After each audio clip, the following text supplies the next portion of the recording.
Halo teman-teman, selamat datang di channel Di Balik Layar Hidup. Pada kesempatan kali ini, saya ingin berbagi sebuah cerita yang sangat menarik dan penuh makna. Sebuah cerita yang tidak hanya menghibur, tetapi juga memberikan banyak pelajaran hidup yang sangat berharga untuk kita semua. Seperti biasa, cerita ini mengandung banyak hikmah yang bisa kita ambil untuk menjalani kehidupan sehari-hari. Jakarta pukul 6.45. Jalanan mulai padat. Angkot, motor, mobil dinas, dan pejalan kaki berdesakan menjemput hari. Di jantung kota, gedung-gedung pencakar langit berdiri membisu, menyaksikan manusia berlomba melawan waktu. Di antara gedung-gedung itu, berdiri satu bangunan megah berwarna abu-abu mengilap. Bank Mandiri Abadi Jaya, simbol kejayaan korporat dan kemapanan finansial. Pintu utama gedung itu terbuka otomatis, disambut hawa dingin dari pendingin ruangan yang tak pernah mati. Lantai marmer bersih mengkilap, mencerminkan langkah kaki seseorang yang masuk lebih awal dari siapapun. Seorang pria muda berusia 20 tahun, dengan tubuh kurus, wajah bersih, dan mata yang selalu bergerak penasaran. Edward, seragam biru tua khas OB melekat rapi di tubuhnya. Tas kecil diselempangkan, berisi buku catatan lusuh dan botol minum isi ulang. Tangannya membawa kunci ruangan dan daftar tugas pagi. Langkahnya cepat namun ringan, seperti orang yang terbiasa bekerja dalam diam, tapi selalu siap jika diminta. Ia menyapa satpam yang masih mengantuk, menyeka meja resepsionis, dan mengganti air galon di pantry dengan gerakan terlatih. 1 jam lagi, gedung akan penuh dengan orang-orang bersetelan jas, berjalan dengan cepat sambil menelpon, membicarakan hal-hal penting yang Edward belum sepenuhnya pahami. Namun ada satu hal yang pasti, dia tidak ingin selamanya di posisi ini. Edward bukan OB biasa. Di balik rutinitasnya yang sederhana, ia menyimpan rasa ingin tahu yang luar biasa. Setiap hari ia memperhatikan. Matanya merekam siapa yang bicara dengan siapa, apa yang dibicarakan, dan bagaimana ekspresi mereka saat menyebut istilah-istilah seperti portofolio, IPO, atau dividen. Ia tidak tahu arti semua itu, tapi ia tahu itu penting. Beberapa kali saat mengantarkan kopi ke ruang rapat, Edward menahan nafas, berdiri di pojok pintu, mencuri dengar obrolan para pegawai senior tentang saham yang naik, emiten yang baru IPO, atau kabar merger antar perusahaan. Kata-kata itu terdengar seperti bahasa sihir, asing, penuh kuasa, dan menjanjikan sesuatu yang tak bisa dijelaskan. Suatu hari, ia mencatat sebuah nama dari obrolan itu. BRKS naik 7% hari ini, padahal kemarin turun drastis. BRKS, apa itu? Saham? Kenapa bisa naik turun seperti harga beras? Pertanyaan-pertanyaan itu menggantung di kepalanya sepanjang hari. Saat semua orang sudah pulang dan lampu kantor mulai dimatikan, Edward diam-diam duduk di pojok pantry, menyalakan ponsel murahnya yang layarnya sudah retak di sudut kanan. Ia mengetik pelan, saham BRKS naik 7% artinya apa? Dari situlah semuanya dimulai. Edward mulai membaca. Setiap malam, setiap istirahat makan, bahkan saat menunggu fotokopi selesai. Ia menyerap informasi seperti spons yang haus air. Ia mulai memahami bahwa dunia saham adalah dunia lain. Dunia di mana uang bukan hanya dihemat atau disimpan, tapi dikembangkan, dimainkan, diinvestasikan. Di rumah kontrakannya yang kecil di pinggiran kota, istrinya, Nindi, sering melihat Edward duduk bersila di lantai, membuka buku lusuh pinjaman dari perpus kota, sambil mencatat di kertas bekas. "Apalagi yang kamu pelajari malam ini, War?" tanya Nindi, sambil mengoleskan minyak kayu putih ke perut mereka yang tengah kosong karena belum belanja. "Saham," jawab Edward tanpa menoleh. "Aku yakin ini jalan keluar kita." Nindi menghela napas, bukan karena tidak percaya, tapi karena takut. Hidup mereka cukup berat. Gaji OB tidak cukup untuk berandai-andai terlalu jauh. Namun Edward tak pernah menyerah pada keraguan. Ia tahu dirinya bukan siapa-siapa. Tapi ia juga tahu, setiap orang besar pasti pernah jadi kecil. Dan setiap impian besar selalu berawal dari rasa penasaran kecil. Maka pagi-pagi sekali, sebelum dunia sempat bangun sepenuhnya, Edward sudah ada di gedung itu. Membersihkan lantai, mengantar teh, dan mencuri ilmu di sela-sela bisikan ruang rapat. Dunia boleh melihatnya sebagai OB. Tapi dalam hatinya, Edward sudah memulai sesuatu yang lebih besar. Sesuatu yang akan mengubah takdirnya. Hari-hari berlalu. Edward tidak lagi melihat lantai kantor sebagai tempat dia mengepel, tapi sebagai ruang belajar. Dia mulai hafal pola para pegawai, siapa yang suka membicarakan saham saat makan siang, siapa yang sering membuka grafik saham di layar komputer, siapa yang punya nada khawatir saat pasar turun. Semua diamati. Waktu istirahat siang yang singkat tidak ia gunakan untuk tidur di ruang OB seperti biasanya. Kini ia duduk diam di pojok tangga darurat lantai 3, membuka aplikasi saham di ponselnya, yang sering panas karena terlalu banyak aplikasi belajar berjalan bersamaan. Ia mulai mengenali simbol-simbol seperti BBCA, TLKM, ANTM, dan tentu saja saham bank tempat ia bekerja. Beberapa kali ia mencoba mengajak ngobrol pegawai dari divisi investasi, pura-pura bertanya sambil menyapu lantai. Kadang mereka cuek, kadang hanya tersenyum sambil berkata, "Dunia saham bukan buat semua orang, bro." Tapi Edward tidak tersinggung. Ia tahu jalannya berbeda. Ia tahu ilmunya belum cukup. Tapi satu hal yang ia miliki, dan mereka tidak. Waktu untuk belajar. Dan keberanian untuk mulai dari nol. Malam-malam menjadi sesi belajar rahasia. Di kamar kontrakan sempit berukuran 3x4 meter, ditemani suara kipas angin berdecit dan nyamuk yang tak pernah menyerah, Edward duduk bersila dengan catatan penuh coretan. Tangan kirinya menggenggam pulpen, tangan kanannya memegang ponsel yang menyala setengah terang. Karena baterainya hanya tersisa 9%. Nindi memperhatikannya dari kasur tipis mereka yang diletakkan langsung di lantai. "War, tidur yuk, besok pagi kamu kerja lagi kan? Sebentar kah?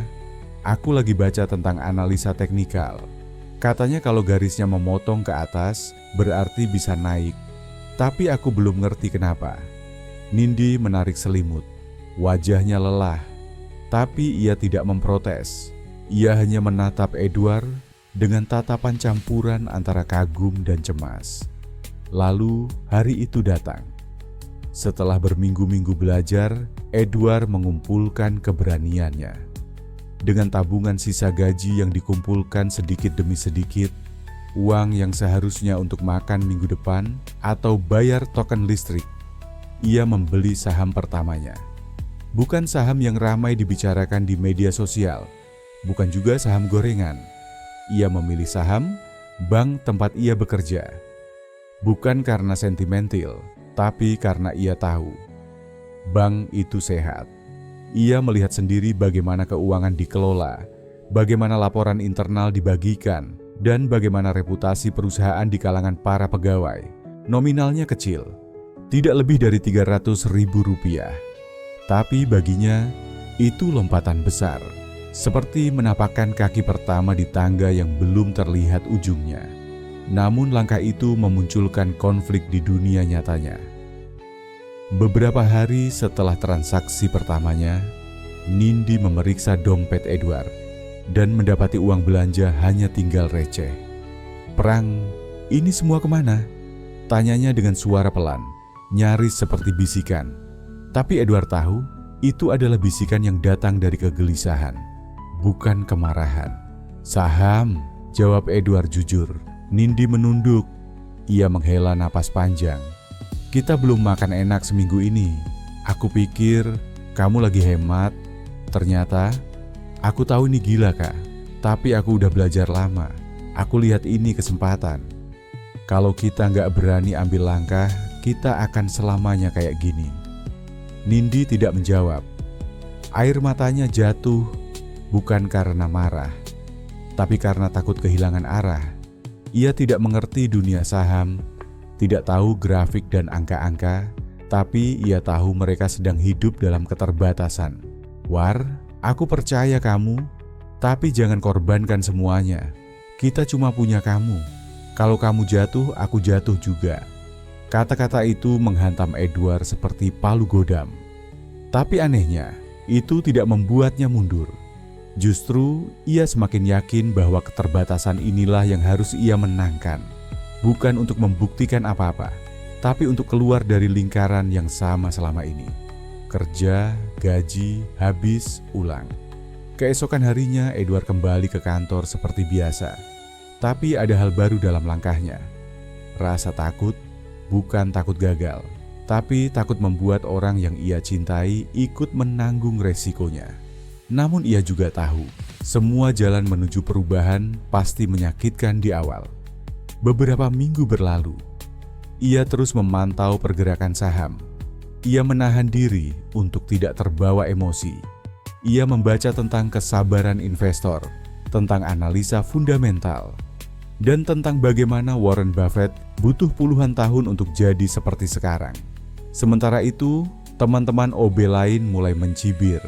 Ada yang bilang Edward sudah gila. Ada yang bilang dia kena penyakit aplikasi biru.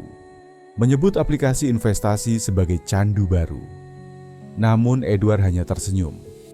Dalam diam, ia tahu setiap orang menertawakan orang yang berbeda sampai orang itu berhasil. Dan ia belum selesai. 3 bulan sejak pembelian pertamanya, Edward melihat angka itu muncul di layar ponselnya. Plus 505%. Ia duduk di toilet kantor, ruang paling pribadi yang bisa ia dapatkan. Tangan kirinya memegang ponsel yang bergetar karena notifikasi beruntun dari aplikasi saham. Sementara tangan kanannya menutup mulut sendiri, menahan pekikan kecil. Saham bank tempat ia bekerja naik 5 kali lipat. Bukan mimpi. Ia cek berkali-kali. Nilainya benar. Uang yang ia tanam perlahan bertumbuh, melebihi yang bisa ia tabung bertahun-tahun sebagai OB. Untuk pertama kalinya, ia merasakan sensasi tidak hanya bekerja demi uang, tapi membuat uang bekerja untuknya. Hari itu, Edward berjalan melewati koridor bank dengan dada yang masih berdebar-debar. Ia menyapa seperti biasa, tersenyum seperti biasa, menyapu lantai seperti biasa. Tapi di dalam dirinya ada letupan rasa. Aku bisa, aku benar. Namun seperti banyak kisah, setelah puncak euforia, datang badai yang tak terduga. Didorong oleh keberhasilan pertama, Edward mulai mencari peluang berikutnya. Ia mulai membaca forum-forum, mendengar bisik-bisik saham viral, dan mengikuti tren yang katanya cuan cepat. Salah satu nama terus muncul, Batu Nusantara Corp, sebuah perusahaan konstruksi besar yang kabarnya akan memenangkan tender mega proyek ibu kota baru. Grafik sahamnya naik turun tajam, tapi rumor yang beredar mengatakan bahwa sebentar lagi akan meledak. Beberapa bahkan bilang, ini bisa 10 kali lipat kayak dulu saham tambang emas. Edward tidak bodoh. Ia membaca laporan keuangan. Fundamental perusahaan masih terlihat kuat. Ia tahu ada resiko, tapi semua investasi punya resiko. Dan kali ini ia ingin ambil lebih banyak. Dengan tekad setengah percaya diri, setengah nekat, ia menjual semua saham lamanya dan mengalihkan seluruh dananya ke Batu Nusantara Corp. Itulah keputusan yang mengubah segalanya. Minggu pertama saham itu naik tipis, minggu kedua datar, lalu minggu ketiga jatuh, turun VIC Toista Prosentia. Minggu keempat turun 30%. Media mulai mengangkat berita tentang kejanggalan dalam laporan keuangan perusahaan. Bursa mulai menginvestigasi. Forum-forum yang dulu penuh pujian kini dipenuhi panik dan makian. Edward terpaku di depan layar. Kaca helmnya retak. Ia tidak bisa menjelaskan pada dirinya sendiri bagaimana ia bisa salah secepat itu. Apa yang ia lewatkan? Nindi menatapnya di dapur rumah mereka yang masih kontrakan, kini dengan panci kosong di atas kompor. "Uang kita," katanya pelan, tidak menuduh, tapi juga tidak bisa menyembunyikan getaran kecewa. Edward tidak menjawab. Ia hanya duduk diam. Malam itu ia tidak membuka ponsel, ia tidak membaca grafik, ia tidak mencatat angka. Ia hanya menatap kosong dan bertanya dalam hati, apa aku hanya OB yang sok-sokan main besar? Namun keesokan harinya, sesuatu dalam dirinya kembali hidup. Sebuah suara kecil, samar tapi keras kepala. Fundamentalnya masih bagus, mereka punya aset nyata. Proyek masih jalan, media bisa salah, pasar bisa panik, tapi angka tidak bohong. Ia mulai membaca lebih dalam. Bukan hanya angka laporan, tapi juga strategi bisnis, struktur kepemilikan, dan posisi utang. Ia mulai belajar apa itu cash flow dan penilaian nilai wajar. Setiap malam, ia menyusun hipotesis, mencocokkan berita dengan data real. Dan akhirnya, saat sebagian besar investor menjual saham Batu Nusantara Corp karena panik, Edward membeli lagi. Pelan-pelan, sedikit demi sedikit, menggunakan sisa uangnya, bahkan menahan jajan dan mengurangi biaya transport. Ia jadi bahan tertawaan. Ada OB gila yang beli saham nyangkut. Wah, ini pasti sok-sokan jadi investor kawakan. Udah deh, kerja aja yang bener. Tapi Edward tak peduli. Di balik tatapannya yang tenang, pikirannya tajam dan fokus. Beberapa bulan kemudian, perkara hukum Batu Nusantara Corp masuk persidangan. Ternyata benar, sebagian laporan direkayasa oleh oknum internal. Tapi aset real dan proyek-proyek tetap berjalan. Dalam proses persidangan itu, Edward datang sebagai pemegang saham minoritas, hadir sebagai bagian dari public investor. "Nama Anda?" tanya hakim. "Edward, office boy di Bank Mandiri Abadi Jaya. Tapi saya juga pemegang saham Batu Nusantara," jawabnya tenang. Semua mata menatapnya. Ada yang meremehkan, tapi tidak sedikit yang terdiam. Di tangan Edward ada berkas. Ia tunjukkan catatan audit, aliran dana proyek dan dokumen tender. Ia mungkin tidak sekolah tinggi, tapi argumennya tajam. Ia tidak bicara berdasarkan perasaan, tapi berdasarkan data. Fundamental perusahaan ini tidak mati, katanya. Yang salah adalah manajemen lamanya. Perusahaannya sendiri punya nilai. Pernyataan itu akhirnya menjadi bagian dari pertimbangan publik dan media.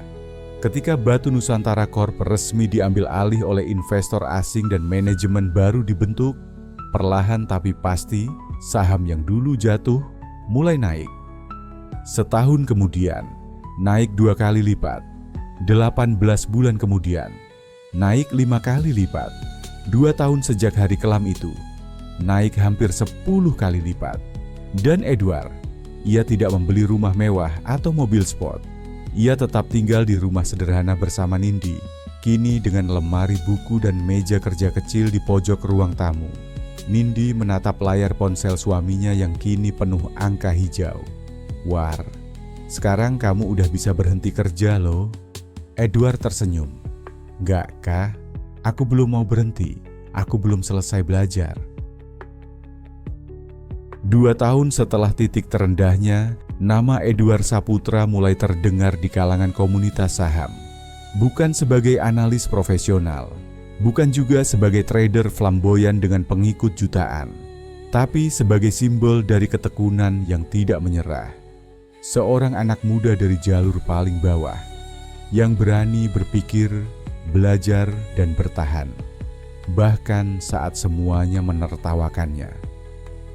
Berita tentang pemegang saham minoritas dari kalangan pekerja kecil yang hadir di persidangan perusahaan besar dengan argumentasi rapi dan tenang viral di media sosial. Banyak yang awalnya menganggapnya kebetulan, tapi setelah menyimak rekam jejaknya, investasi awal, konsistensi belajar, keberanian di tengah ketakutan, Dan hasil luar biasa yang ia capai, respek mulai tumbuh. Salah satu media keuangan besar mengangkat profilnya. Judulnya, Dari Lantai 2 Bank ke Bursa Efek, Kisah Edward, OB yang jadi investor visioner. Ia mulai diundang untuk berbicara di podcast kecil, lalu pelan-pelan ke seminar investasi di komunitas-komunitas pemula. Bukan karena dia lulusan ekonomi atau punya sertifikasi finansial, tapi karena ceritanya nyata. Penuh luka, tapi jujur. Penuh kesalahan, tapi bertahan. Dan itu lebih penting dari sekadar teori. Sementara itu, di Bank Mandiri Abadi Jaya, Edward masih bekerja. Namun kali ini bukan sebagai OB. Ia ditarik ke Divisi Edukasi Keuangan Internal Bank, sebuah jabatan baru yang dibuat setelah manajemen bank menyadari pentingnya pemahaman finansial di semua lapisan staf, bahkan level terbawah. Beberapa pegawai yang dulu tak menyapanya, kini mendatangi mejanya dengan catatan saham. Mas Edward, saya mau tanya tentang PER dan PBV. Boleh ya? Edward hanya tertawa. Boleh, asal jangan sambil ngopi doang. Nanti ngantuk. Dan Nindi, ia kini membuka warung kecil yang ramai di pinggir gang dekat rumah mereka. Uangnya bukan hanya dari tabungan Edward, tapi dari keuntungan saham yang ditransfer perlahan, tanpa pamer, tanpa cerita kemana-mana. Mereka tetap hidup sederhana. Tidak berubah gaya, tapi ada ketenangan baru dalam tatapan mereka. Percaya pada masa depan. 5 tahun berlalu sejak hari pertama Edward membeli saham bank tempat ia bekerja. Di Gedung Bursa Efek Indonesia, sebuah seminar besar digelar. Tema utamanya, investasi untuk semua, membangun masa depan lewat literasi finansial. Banyak pembicara hebat hadir, CEO, analis, pengusaha startup, hingga ekonom kampus ternama. Namun satu nama yang ditunggu justru bukan berasal dari institusi besar. Ketika nama Edward Saputra disebut, seluruh ruangan berdiri memberi tepuk tangan. Ia naik ke panggung dengan setelan sederhana, rambut masih dipotong sendiri seperti biasa, tapi kini berdiri tegak dengan kepercayaan diri yang lahir bukan dari kekayaan, melainkan dari perjalanan. Nama saya Edward, katanya membuka pidato. Dulu saya OB. Sekarang, ia bisa dibilang investor mandiri. Tawa kecil mengisi ruangan, diikuti senyuman. Saya bukan siapa-siapa, tapi saya percaya satu hal. Setiap orang, siapapun dia, bisa belajar, bisa tumbuh, bisa punya harapan. Ia berbicara bukan dengan slide mewah, tapi dengan kalimat jujur. Tentang takut gagal, tentang cemas soal uang bulanan, tentang istri yang bertahan meski diragukan, dan tentang pasar saham yang naik turun seperti hidup, tapi selalu memberi kesempatan bagi mereka yang sabar dan mau belajar. Setelah acara itu, Edward tidak membuka kelas berbayar, tidak menjadi motivator. Ia tetap jadi investor, tapi kini juga menjadi mentor bagi para pekerja kecil yang ingin mengenal dunia investasi. Ia membentuk komunitas kecil bernama Langkah Pertama, tempat OB, satpam, guru honorer, dan buruh pabrik bisa belajar saham dengan bahasa sederhana, tanpa intimidasi. Namanya menyebar, tapi Edward tetap Edward. Pagi masih minum teh tarik, masih naik motor tua, dan masih suka beli gorengan 5.000. Tapi kali ini ia tahu, hidupnya sudah tidak lagi digerakkan oleh ketakutan, tapi oleh keberanian untuk bermimpi. Di lantai 2 gedung bank tempat dulu ia menyapu, kini tergantung sebuah plakat kecil. Di tempat ini, seorang office boy pernah memulai langkah kecilnya. Sekarang ia jadi legenda. Dan begitulah, legenda itu tidak dimulai dengan warisan besar atau gelar panjang, tapi dari seorang anak muda biasa yang percaya bahwa masa depan bukan ditentukan oleh asalmu, tapi oleh keputusanmu hari ini. Namanya bukan sekadar Edward, ia adalah simbol dari kita semua yang berani percaya pada masa depan.